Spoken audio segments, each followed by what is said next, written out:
ښځې د نرانو له دې 12 چلندونو څخه کرکه لري. سلامونه مې قبول کړئ دوستانو، امید دی چې ټول به روغ جوړ یاستئ. کله چې له ښځو څخه پوښتنه کوئ چې د نرانو په اړه یې له څه څیزونو بد راځي، نو ستاسې مخې ته بې پایه لیسټ ږدي. دا چې هغه څیزونه چې د نرانو په اړه ښځې ترې کرکه لري د کوچنیو او سترو ځانګړتیاو یو ترکیب دی. نن هغه 12 ځانګړتیاو ته اشاره کوو چې د نرانو په اړه ښځې ترې کرکه لري. اول، هغه نران چې ستاسې په اړه هیڅ پوښتنه نه کوي ځکه اصلا هیڅ ارزښت نه درکوي.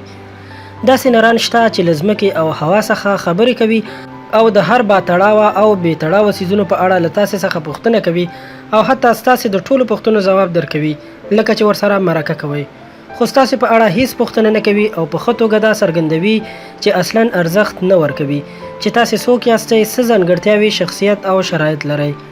دویم، هغه نران چې ستاسې د خبرو په لړ کې خپل موبایل ته ګوري.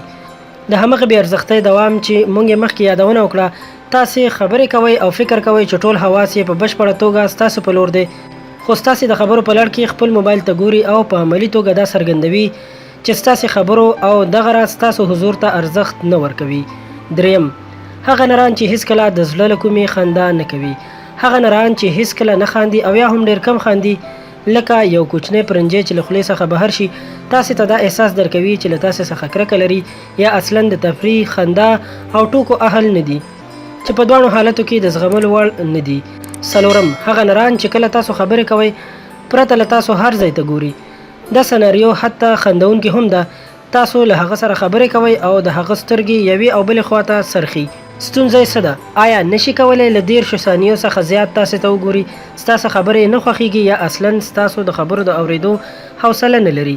پنځم، هغه نران چې له ځنډه پرته د بې ارزښته موضوع په اړه غږیږي. شپږم، هغه نران چې د ځان وینځلو له پلوه ډېر بېوزله او غریب دي.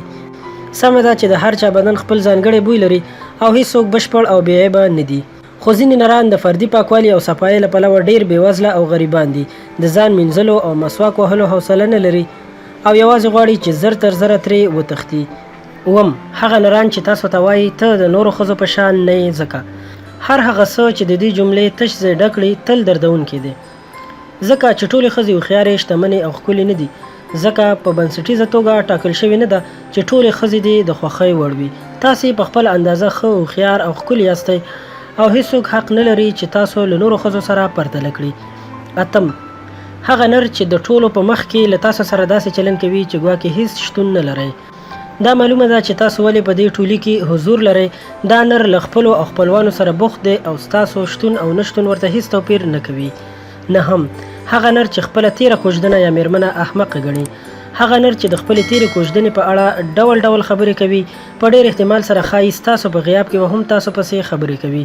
هغه داسې ښکاره کوي چې له نظره یې ټولې ښځې احمقانې دي. دا نر په احتمالي توګه فکر کوي چې په خپلو دې خبرو سره تاسو خوشحاله کړي او یا له هغه سره همغږي یاستئ. لسم، هغه نران چې ښې او مناسبې جامې نه اغوندي. هیڅوک بشپړ نه دي، خو ټول کولی شي د خپل عمر، اندام او شرایطو سره مناسبې او ښې جامې واغوندي. هغه جامې چې هم ستاسو ارزښت څرګند کړي او هم مقابل لوري ته درنښت ورکړي. ګډې وډې او بې تړاوه جامې اخیستل یعنې تاسې ته ارزښت نه قایلېدل دي. هغه نر چې ونه شي کولی څه ډول جامې واغوندي، نو د هیڅ یوې ښځې لپاره هم د خوښۍ وړ نر نشي جوړېدی. یولسم، هغه نران چې اوږده او ککړ نوکان لري. توضیحاتو ته اړتیا نه لري. دا ډول نران نه یوازې نشي کولی له هیڅ پلوه د یوې ښځې پام ځان ته راواړوي، بلکې هره ښځه له ځان څخه کرکجنه او لرې کوي. دولسم، هغه نران چې په ښکاره توګه د هیڅ ښځې هنر او وړتیا نه مني. هغه نر چې په علمي، هنري او ادبي او نورو برخو کې یوازې او یوازې د نرانو پلوي کوي او د هغه په اند په دې برخو کې هیڅ ښځه نشي کولی چې ځان ثابت کړي، نو یو ښځه نه منونکی فرد دی چې تاسو نشئ کولی له هغې څخه دا تمه ولرئ چې ستاسو د هنر او وړتیاو په قدر پوه شي او هغوی ته ارزښت ورکړي. دوستانو، دا د نرانو هغه 12 چلندونه چې ښځې ترې کرکه لري. په دې هیله چې ستاسو به دا ویډیو خوښه شوې وي. مهرباني وکړئ درسره لایک کړئ، زموږ چینل درسره هم سبسکرایب کړئ. تر بلې ویډیو راته اجازت راکړئ. د الله په امان.